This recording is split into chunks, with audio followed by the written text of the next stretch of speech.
1987 ஆண்டில் வந்த திருப்புமுனை திரைப்படம் பேசும் படம். கமலஹாசன், பிரதாப் போத்தன், டீனு ஆனந்த், லோகேஷ், PL நாராயணா, கமலா, பரிதா ஜலால் மற்றும் பலர் நடித்திருந்தனர்.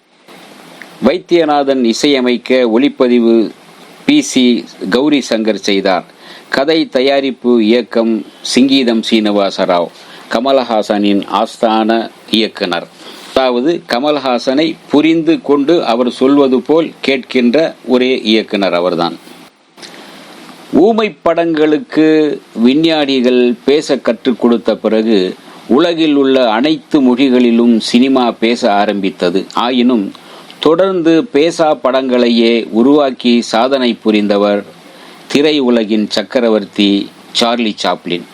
காதுகள் மறந்துவிடும், ஆனால் கண்கள் நினைவில் வைத்திருக்கும் என்று சொன்ன சார்லி சாப்ளின், பாத்திரங்கள் வசனம் பேசுவது நடிப்பின் முக்கியத்துவத்தை குறைத்துவிடும் என்று திடமாக நம்பியதால் ஊமை படங்களையே எடுத்தார். அதன் பிறகு 1976 ஆண்டு ஹாலிவுட் நடிகர் மெல் புரூஸ் சைலண்ட் மூவி என்ற பெயரிலேயே வசனங்கள் இல்லாத சில இடங்களில் மட்டும் ஒளி மற்றும் இசை சேர்க்கும் படத்தை இயக்கி நடித்தார். நீண்ட இடைவேளைக்கு பிறகு பேசா படம் ஒன்றை பேசும் படம் என்ற பெயரில் உருவாக்கி படத்தை பற்றி எல்லோரையும் பேச வைத்து விட்டார் கமல்ஹாசன். கன்னட பட உலகம் வளர வேண்டும் என்பதற்காகவே எந்த மொழி படத்தையும் கன்னடத்தில் டப்பிங் செய்து வெளியிடக்கூடாது என்ற கடுமையான கட்டுப்பாடு நீண்ட காலமாகவே கர்நாடக திரையுலகில் அமல்படுத்தப்பட்டு வருகிறது. தமிழ் பட நாயகன் கமல்ஹாசனுக்கு தெலுங்கு பட இயக்குனர் சிங்கீதம் சீனிவாசராவும் இணைந்து உருவாக்கிய இந்த படத்தை கர்நாடகாவில் வெளியிடும் போது பிரச்சனை ஏற்படக்கூடாது என்பதற்காகவே பெங்களூரில் உள்ள விண்ட்சர் மேனர் ஹோட்டலில் படமாக்கி புஷ்பக விமானம் என்ற பெயரில் கர்நாடகாவில் வெளியிட்டதாக படம் வெளியான சமயத்தில் பேசப்பட்டது. நாயகன் படத்தில் வேலுநாயக்கரை கொலை செய்யும் இன்ஸ்பெக்டரின் மகனாக நடித்த டீனு ஆனந்த் இந்த படத்தில் பிரதான வில்லன் வேடத்தில் திறம்பட நடித்து பேசப்பட்டார்.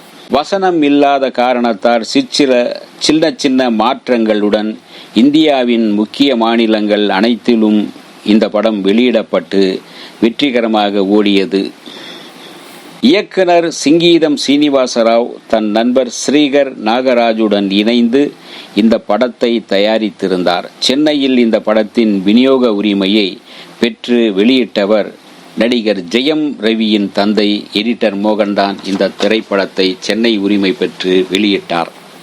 சரி, பேசும் படத்தின் கதை சுருக்கம் என்ன பார்ப்போம் வாருங்கள். வேலை இல்லாத காரணத்தால் அன்றாட வாழ்க்கையை போராட்டமாக கழிக்கும் கமல்ஹாசனுக்கு சந்தர்ப்பவசத்தால் 5 நட்சத்திர ஹோட்டல் ஒன்றில் வேறு ஒருவருடைய அறையில் தங்கி ஆடம்பர வாழ்க்கையை அனுபவிக்கும் வாய்ப்பு கிடைக்கின்றது. பினாமியாக வாழும் வாழ்க்கை. அந்த ஆடம்பர ஹோட்டலில் தங்கியிருக்கும் மேஜிக் நிபுணரின் மகளான அமலா, கமல் ஒரு பணக்காரர் என்று நினைத்து ஒரு சிநேக புன்னகையை வீசுகிறார்.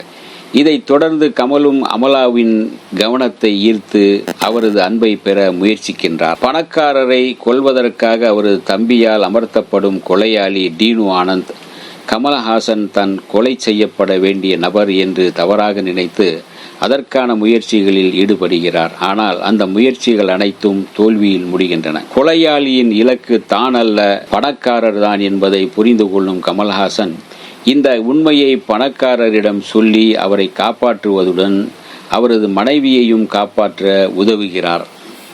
சில நாட்கள் ஆடம்பர வாழ்க்கையை அனுபவிக்கும் கமல்ஹாசன் 5 நட்சத்திர ஹோட்டல் உரிமையாளரின் மரணம், சாலையோர பிச்சைக்காரனின் மரணம் என்று பலவற்றையும் அவ்வப்போது பார்க்கிறார். இது வாழ்க்கை பற்றிய அவரது பார்வையாகவே மாற்றிவிடுகிறது. பேசும் படம் பேசாமல் மற்றவர்களை பேச வைத்திருக்கின்றது. இதுதான் பேசும் படத்தின் கதை சுருக்கம். இந்த வீடியோ உங்களுக்கு பிடிச்சிருந்தா லைக் பண்ணுங்க, ஷேர் பண்ணுங்க, கமெண்ட் பண்ணுங்க, சப்ஸ்கிரைப் பண்ணுங்க, மறக்காம பெல் ஐகானை கிளிக் பண்ணுங்க.